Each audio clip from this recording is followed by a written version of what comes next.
Hello students, welcome back to textbook super coaching banking channel. जैसे कि हम सबको पता है कि यूको बैंक एलबीओ का जो एग्जाम है वो आपका कंडक्ट होने वाला है और इसका एडमिट कार्ड भी आउट हो चुका है।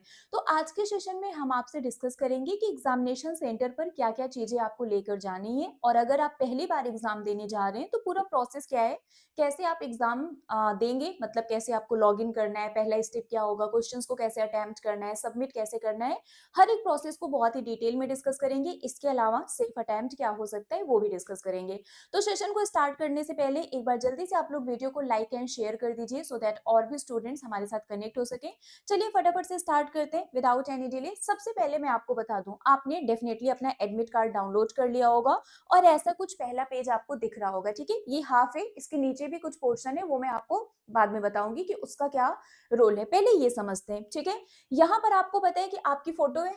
ठीक है, ओके, यहाँ पर आपको पता है कि ये आपकी फोटो है। ठीक है, और इसके बगल, जस्ट बगल एक बॉक्स बना हुआ है। तो आपको करना क्या है कि जो फोटो यहाँ पर आपने अपलोड की थी सेम फोटो यहाँ पर आपको पेस्ट करना है। ठीक है, जो फोटो यहाँ पर थी सेम फोटो यहाँ पर आपको क्या करना है, पेस्ट करना है। कलर फोटोग्राफ होगा, same as uploaded in the online application form and sign across and please keep 5 copies of the same for the future use. ठीक है, तो यहाँ पर आपसे बोला गया है कि सेम फोटो यहाँ पर पेस्ट करना है और इस पर आपको क्रॉस सिग्नेचर करना है। क्रॉस सिग्नेचर आपको कुछ ऐसा करना है कि वो आधा पेज पर हो आधा फोटो पर हो, बट वो आपके फेस पर ना है। ठीक है, तो इस तरीके से आपको क्रॉस सिग्नेचर करना है। यहाँ पर क्लियरली मेंशन किया गया है photograph affixed should match the uploaded photograph as printed. ये और ये सेम होना चाहिए। अगर ये सेम नहीं होगा, है ना, तो हो सकता है कि आपको कुछ प्रॉब्लम फेस करनी पड़ सकती है, हो सकता है कि वो आपको एग्जाम ना देने दें। तो मेक श्योर कि फोटो सेम होना चाहिए। ओके, बाकी यहाँ पर रजिस्ट्रेशन नंबर, आपका नाम, exam date, reporting time. Reporting time से आधे घंटे पहले आपको एग्जामिनेशन सेंटर पर पहुंच जाना है, इस बात का ध्यान रखना है। ठीक है, यहाँ पर आप देख रहे हैं रोल नंबर और यूजर आईडी है, मतलब जो आपका रोल नंबर है वही आपका यूजर आईडी होगा और यहाँ पर एक पासवर्ड लिखा होगा। तो जब आप एग्जाम देने जाएंगे तो आपकी स्क्रीन पर आपसे आईडी और पासवर्ड मांगेगा, जिसको लॉग इन करके ही आप अपना एग्जाम स्टार्ट कर पाएंगे। तो वहां जाके परेशान मत हो जाना कि कौन से आईडी और पासवर्ड की बात यहाँ पर हो रही है। आप अपना जीमेल आईडी वहां पर मत एंटर कर देना। ठीक है, यूजर आईडी में आपको अपना रोल नंबर एंटर करना है और पासवर्ड में आपके एडमिट कार्ड में यहाँ जो पासवर्ड लिखा हुआ है वो आपको एंटर करना है। ठीक है, तो इस बात का बहुत ही ज्यादा ध्यान रखिएगा कि आईडी और पासवर्ड आपके एडमिट कार्ड में ऑलरेडी मेंशन है। परेशान मत होना अगर पहली बार आप एग्जाम देने जा रहे हैं और आपको नहीं पता है। ठीक है, चलिए इसके बाद का जो प्रोसेस है, ठीक है, आपने अपने एडमिट कार्ड में देखा होगा कि इसके बाद इसके जस्ट नीचे ये बॉक्स बना हुआ है। ठीक है, जहां पर लिखा हुआ है हैंड राइटिंग सैंपल एंड इसमें लिखना क्या है वो आपको नहीं पता है। तो यहाँ पर मैं आपको बता दूं कि जब आप फर्स्ट लॉगिन करेंगे, आईडी पासवर्ड था, आपको बताया जाएगा कि फर्स्ट लॉगिन कब करना है, जब वो बोलेंगे तभी करना है। ठीक है, तो जब आप फर्स्ट लॉगिन करेंगे तो आपकी स्क्रीन पर बहुत सारी चीजें लिख कर आएंगे, जिसमें एक स्टेटमेंट भी लिखा होगा। सारे इंस्ट्रक्शंस को प्रॉपर्ली पढ़ लीजिएगा और जो स्टेटमेंट आपको कॉपी करने के लिए बोला जाएगा तो स्क्रीन से देख के वो स्टेटमेंट आपको यहाँ पर लिखना है। ठीक है, स्क्रीन पर स्टेटमेंट लिखा होगा, कॉपी करके सेम यहाँ पर लिखना है। जब आप स्टेटमेंट यहाँ पर लिख लेंगे तो वहां पर आपको वो सबमिट कर देना है। ठीक है, वहां पर क्वेश्चन के फॉर्म में रहता है कि ये क्वेश्चन हमने अटेम्प्ट कर लिया और उसके बाद सबमिट करके आपको स्टार्ट कर देना है। जब वो आप सबमिट करेंगे उसके जस्ट बाद आपका एग्जाम स्टार्ट हो जाएगा। ठीक है, तो यहाँ पर जो आपको लिखना है वो आपकी स्क्रीन पर जो स्टेटमेंट लिख कर आएगा वही कॉपी करना है, अपने आप से यहाँ कुछ भी नहीं लिखना है। ठीक है, यहाँ पर आपको जो भी आप अपना आईडी कार्ड लेकर जाते हैं, आधार, पैन, जो भी, तो वो आपको यहाँ पर मेंशन करके उसका आईडी नंबर लिखना है। ठीक है, यहाँ पर आपको अपने लेफ्ट थंब का इंप्रेशन लगाना है। ठीक है, घर से लगा के नहीं जाना है, वहां पर एग्जामिनेशन सेंटर पर, और यहाँ पर आपको अपना साइन करना है। ठीक है, to be signed in the presence of the invigilator at the time of the examination. तो यहाँ पर आपको घर से कुछ भी करके नहीं ले जाना है। ठीक है, ये सारी चीजें आपको एग्जामिनेशन सेंटर पर करनी है। अब इसके बाद क्या क्या इंस्ट्रक्शंस है कि आपको क्या क्या चीजें लेकर जानी है, तो ध्यान से देखना। You must bring the call letter along with photo identity proof such as PAN card, passport, permanent driving licence, voter's card with photograph, bank passbook, मतलब कुछ भी आप अपना आईडी प्रूफ लेकर जा सकते हैं। तो इस कॉल लेटर का प्रिंट आउट, इसके साथ आपको जो भी आपका आईडी है ओरिजिनल और फोटोकॉपी दोनों लेकर जाना है। ठीक है, तो यहाँ पर आपको ये एडमिट कार्ड लेकर जाना है, आईडी प्रूफ लेकर जाना है। ठीक है, ration card and learner's driving licence will not be accepted as valid ID proof. तो आप राशन कार्ड और जो आपका लर्नर ड्राइविंग लाइसेंस है वो आप लेकर नहीं जा सकते हैं। ठीक है, and the call letter along with the photocopy of the photo identity proof duly stapled together, दोनों को साथ में स्टैपल करना है, should be submitted at the end of the exam। जब आपका एग्जाम हो जाएगा तो आपको ये एडमिट कार्ड और जो आपका आईडी प्रूफ का फोटोकॉपी है जो आपने साथ में स्टैपल करना है किया था वो आपको सबमिट कर देना है, घर लेकर नहीं आना है, ठीक है। Do not forget to write your registration number, roll number on the photocopy of the photo identity proof। आपका जो भी आईडी प्रूफ है उसकी फोटो कॉपी आप कराएंगे तो जहां पर आपका जैसे मान लीजिए फॉर एग्जांपल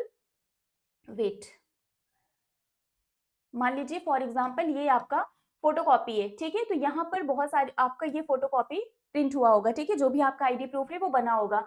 इसी के जस्ट नीचे आपको क्या करना है, अपना रजिस्ट्रेशन नंबर और जो आपका रोल नंबर है ना, वो यहाँ पर क्या करना है, लिख देना है। तो यहाँ पर आपको अपना रजिस्ट्रेशन नंबर लिख देना है और आपको रोल नंबर लिख देना है। अच्छा, ये क्यों करना है, ये इसलिए करना है इन केस आपने जो स्टैपल किया था एडमिट कार्ड और आईडी प्रूफ अगर वो अलग हो गया तो ये इससे मैच कर लिया जाएगा। तो अपने आईडी प्रूफ पर रजिस्ट्रेशन नंबर और रोल नंबर लिखना मत भूलना, ठीक है। And candidates should sign and affix left thumb impression in the respective space provided on the call letter, वो मैंने आपको बता दिया। कैपिटल लेटर में साइन नहीं करना है, आपको रनिंग हैंड राइटिंग में सिग्नेचर करना है। कैपिटल लेटर में अगर आप सिग्नेचर करते हैं तो वो एक्सेप्ट नहीं किया जाएगा। Latecomers will not be allowed to take the test, तो आपको लेट नहीं जाना है। मैंने आपको पहले ही बताया था कि जो भी आपका रिपोर्टिंग टाइम है उससे हाफ एन आवर बिफोर आप एग्जामिनेशन सेंटर पर पहुंच जाना, ठीक है। एंड बाकी इसके अलावा यहाँ पर जब आप जाएंगे आपका बायोमेट्रिक डेटा वगैरह होगा, ठीक है। और इसके अलावा यहाँ पर बोला गया है you should bring a ball point pen and blue ink stamp with you to the examination hall, ठीक है। तो पेन तो आपको लेके जाना है डेफिनेटली, अदरवाइज आप क्वेश्चंस कैसे सॉल्व करेंगे। रफ शीट आपको वहां पर मिलेगी, आपको सिर्फ पेन लेकर जाना है, ठीक है। तो यहाँ पर बोला गया है कि आप कोई भी बॉल पॉइंट पेन लेकर जा सकते हैं और आपको ब्लू इंक स्टैम्प पैड लेकर जाना है, ठीक है, थंब इम्प्रेशन के लिए। वैसे एग्जामिनेशन सेंटर पर मिल जाता है बट फिर भी क्योंकि इसमें मेंशन किया गया है तो आप लेके जाना, ठीक है। एंड बस बाकी सारी चीजें यहाँ पर है। तो अभी तक आपको समझ में आ गया कि आपको ले क्या जाना है, आपको एडमिट कार्ड, ठीक है, इसका प्रिंट आउट ले जाना है और इसके अलावा आईडी प्रूफ, उसकी फोटोकॉपी, ओरिजिनल और फोटोकॉपी दोनों लेकर जाना है। आपको पेन लेकर जाना है और आप वाटर बॉटल भी लेकर जा सकते हैं, ठीक है। अब यहाँ पर कुछ और भी पॉइंट मेंशन है, बहुत ध्यान से समझना। Rough sheet kept at each candidate desk will be used by candidate. Rough sheet आपको वहां पर मिलेगा, खुद से लेकर नहीं जाना है। You have to write your roll number, registration number, name and date of examination on each of the rough sheet used by you.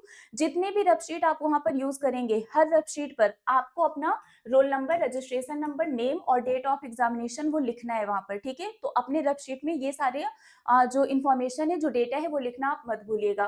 Candidate must submit the following documents before leaving the lab और venue. तो आप अपने examination centre से बाहर निकलने से पहले ये सारी चीजें सबमिट करके आएंगे। Call letter, photocopy of the photo ID proof, rough sheet and scribe declaration अगर है तो ये सारी चीजें आपको सबमिट करना है। कुछ भी चीज आप अपने साथ लेकर नहीं आएंगे, ये सब आपको क्या करना है, सबमिट करना है, ठीक है। चलिए, तो ये सारी चीजें आपको समझ में आ गया कि एडमिट कार्ड में क्या क्या चीजें मेंशन की गई हैं जिसका ध्यान आपको रखना है कि क्या क्या चीजें आपको लेकर जानी है। लॉग इन कैसे करना है ये भी मैंने आपको बता दिया, एग्जाम स्टार्ट कैसे करना है ये भी मैंने आपको बता दिया, ठीक है। हैंड रिटन डिक्लेरेशन के बाद, है ना, ओके चलिए। तो हैंड रिटन डिक्लेरेशन जब आप करेंगे आपका एग्जाम स्टार्ट हो जाएगा, लेकिन जब आप लॉगिन करने जाते हैं, है ना, लॉगिन करने के बाद ये इंस्ट्रक्शन वाला पेज ओपन होकर आएगा। यहाँ पर ये सारी चीजें लिखी होंगी जो आपको पढ़ना है। यहाँ पर इन्होंने बताया है कि व्हाइट का मतलब ये है, रेड का मतलब है कि आपने क्वेश्चन का आंसर नहीं दिया है, ग्रीन का मतलब है कि आपने आंसर दिया है, और अगर सिर्फ पर्पल है तो दैट मीन्स आपने क्वेश्चन को रिव्यू के लिए मार्क किया है कि हम बाद में आके इस क्वेश्चन को देखेंगे। और अगर इस पर ग्रीन कलर का टिक भी है तो दैट मीन्स आपने मार्क भी कर दिया है और आप उसको रिव्यू भी करना चाहते हैं बाद में। तो अगर आपने इसको चेंज नहीं किया तो बाद में हो सकता है कि ये आपका मार्क्स काउंट भी कर लिया जाए क्योंकि आंसर आपने मार्क किया है। तो इन सभी इंस्ट्रक्शंस को आप बहुत ध्यान से पढ़ लेना। इसके बाद आपको नेक्स्ट पर क्लिक करना है, ठीक है। ये सारे इंस्ट्रक्शंस पढ़ने के बाद आपको क्या करना है, नेक्स्ट पर क्लिक करना है। जब आप नेक्स्ट पर क्लिक करेंगे तो फिर यहाँ पर और भी इंस्ट्रक्शंस आएंगे, ठीक है। सारे इंस्ट्रक्शंस आपको पढ़ने, देन यहाँ पर आपको लैंग्वेज सिलेक्ट करना है कि आपको इंग्लिश में एग्जाम देना है या हिंदी में, जिस भी लैंग्वेज में आपको एग्जाम देना है लैंग्वेज सिलेक्ट कर लेना। एंड देन यहाँ पर ये जो बॉक्स है इस पर आपको क्लिक करना है, ठीक है। जब आप इस पर क्लिक करेंगे तो I am ready to begin करना है और इस पर क्लिक करते ही आपका एग्जाम स्टार्ट हो जाएगा, ठीक है। I am ready to begin जब आप करेंगे ये सारी चीजें पढ़ने के बाद और इसको एंटर करने के बाद तो ये आपका एग्जाम स्टार्ट हो जाएगा। इंटरफेस आपका एग्जाम का कुछ ऐसा होता है, ठीक है। यहाँ पर सारे सब्जेक्ट लिखे होते हैं, ओके। यहाँ पर क्वेश्चंस होते हैं, यहाँ पर mark for review and next है कि मतलब आपने क्वेश्चन जैसे मान लो यहाँ पर आपने ये टिक किया, लेकिन आप इसको सबमिट नहीं करना चाहते क्योंकि अभी आप कंफर्म नहीं है, आप दोबारा इस क्वेश्चन पर फिर से आना चाहते हैं, तो आपने mark for review and next कर दिया, ठीक है। तो वो वही वाला आएगा, ये है ना। आपने अगर आंसर क्लिक करके उसको मार्क फॉर रिव्यू किया है तो ये आएगा, और अगर आपने बिना आंसर मार्क किए रिव्यू के लिए मार्क किया है तो ये आएगा, ठीक है। जिससे आप इजिली यहाँ कलर यहाँ पर चेंज होगा, ठीक है, कलर यहाँ पर चेंज होगा, जिससे आप डायरेक्टली उस पर स्विच कर सकते हैं। यहाँ पर आपका टाइमर चलता रहेगा, ठीक है, टाइम आपको यहीं से पता चलेगा, टाइमर चलता रहेगा, तो उस पर भी आपको ध्यान देना है। अब देखिए क्वेश्चन है, यहाँ पर ये सारी चीजें हैं, अगर आप आंसर मार्क करते हैं तो ये आपका ग्रीन कलर का हो जाएगा, आपने उसको मार्क किया है रिव्यू के लिए तो ये आपका इस कलर का हो जाएगा, ठीक है। आपने देखा क्वेश्चन बट आपने मार्क नहीं किया, आप सेव एंड नेक्स्ट कर गए तो रेड कलर का हो जाएगा। आपने आंसर मार्क कर दिया है बट रिव्यू के लिए रख दिया है तो वो ऐसा हो जाएगा, ठीक है। तो वो सारी चीजें यहाँ पर ऑलरेडी बन के आ जाएंगी। क्लियर है यहाँ तक? यहाँ तक क्लियर हो गया ना, ठीक है। हर एक क्वेश्चन को अटेम्प्ट करने के बाद सेव एंड नेक्स्ट करना मत भूलिएगा। जब आप सेव एंड नेक्स्ट मतलब जिसका आंसर आपको आता है, आप श्योर हैं कि हाँ यही होगा, आपको सेव एंड नेक्स्ट करना है। अगर आप सेव एंड नेक्स्ट नहीं करेंगे तो वो आपका सबमिट नहीं होगा। मेक श्योर कि जब आप सेव एंड नेक्स्ट कर रहे हैं तो यहाँ पर ग्रीन कलर आना चाहिए। कभी कभी क्या होता है ना कि यहाँ पर आपने टिक तो किया बट वो टिक हुआ नहीं, और आपने सेव एंड नेक्स्ट भी कर दिया बट वो रेड कलर का यहाँ पर दिख रहा है। तो वो क्वेश्चन को सबमिट करने के बाद ये जरूर ध्यान रखना कि ये ग्रीन कलर का हुआ है, अगर आपने आंसर मार्क किया है तो, ठीक है। तो ये सारी चीजें हो गई कि आपको एग्जाम कैसे देना है, ठीक है। बाकी आप फिर किस सब्जेक्ट में क्या अटेम्प्ट करना है, कैसे करना है, वो सारी चीजें ऑलरेडी आपको पता चल जाएंगी। बट पेपर देना कैसे है ये मैंने आपको बता दिया, लॉगिन कैसे करना है, स्टार्ट कैसे करना है, ठीक है। यहाँ पर जो ये सारे बॉक्सेस बने हुए हैं इसका मतलब क्या है वो भी मैंने आपको एक्सप्लेन कर दिया।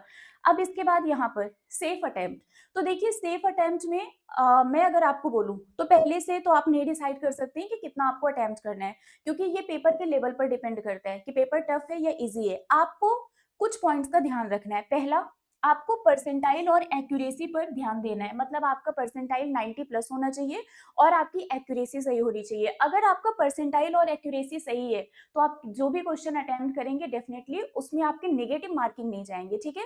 तो आपको अपने परसेंटाइल और एक्यूरेसी पर ध्यान देना है, ना कि नंबर ऑफ अटेम्प्ट पर, ओके क्योंकि ये बहुत मेजर रोल प्ले करता है। आपने मैक्सिमम क्वेश्चंस कर दिए बट आपने गलत कर दिए, मान लीजिए कि आपने अटेम्प्ट बहुत किया लेकिन आपने गलत किया है तो क्या फायदा, वो नेगेटिव में चला जाएगा।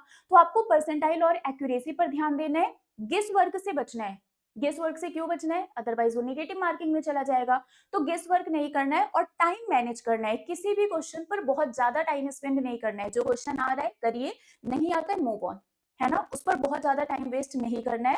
तो टाइम मैनेजमेंट का बहुत ध्यान रखना है। तो अगर आप इन तीनों पॉइंट को ध्यान में रख लेंगे तो आपका जो अटेम्प्ट है वो ऑलरेडी सेफ अटेम्प्ट ही होगा, क्योंकि वो पेपर के लेवल पर डिपेंड करता है कि पेपर इजी है या फिर टफ है। इजी होगा तो आप मैक्सिमम क्वेश्चंस कर पाएंगे, टफ होगा तो आप चाह के भी ज्यादा नहीं कर पाएंगे, कुछ ही क्वेश्चंस कर पाएंगे, ठीक है। तो इसलिए एक्यूरेसी पर ध्यान रखना, गेस वर्क से बचना है और टाइम को मैनेज करना है। इन सभी पॉइंट्स को अगर आप फोकस कर लेंगे तो डेफिनेटली आपका एग्जाम बहुत ही अच्छा होगा, ठीक है। तो अभी के लिए फिलहाल बस इतना ही है। ये मेरा टेलीग्राम ग्रुप है प्रिया मैम टेक्स्ट बुक, इसको आप लोग ज्वाइन कर लीजिए। मेरी जितनी भी क्लासेस होती हैं सभी क्लासेस की पीडीएफ, क्लास के लिंक, सारे अपडेट, नोटिफिकेशन सब कुछ आपको यहाँ पर मिल जाएगा। तो मिलेंगे आपसे ऐसे ही किसी और सेशन में। आई रियली होप सो कि ये सेशन आप लोगों के लिए यूजफुल रहा होगा, स्पेशली जो भी हमारे ऐसे कैंडिडेट्स हैं जो पहली बार एग्जाम देने जा रहे हैं, वो भी ऑनलाइन एग्जाम, ठीक है। बताइएगा हमें कमेंट करके कि सेशन आपको कैसा लगा। मिलेंगे आपसे ऐसे ही किसी और सेशन में। Till then bye bye guys, take care, thank you so much.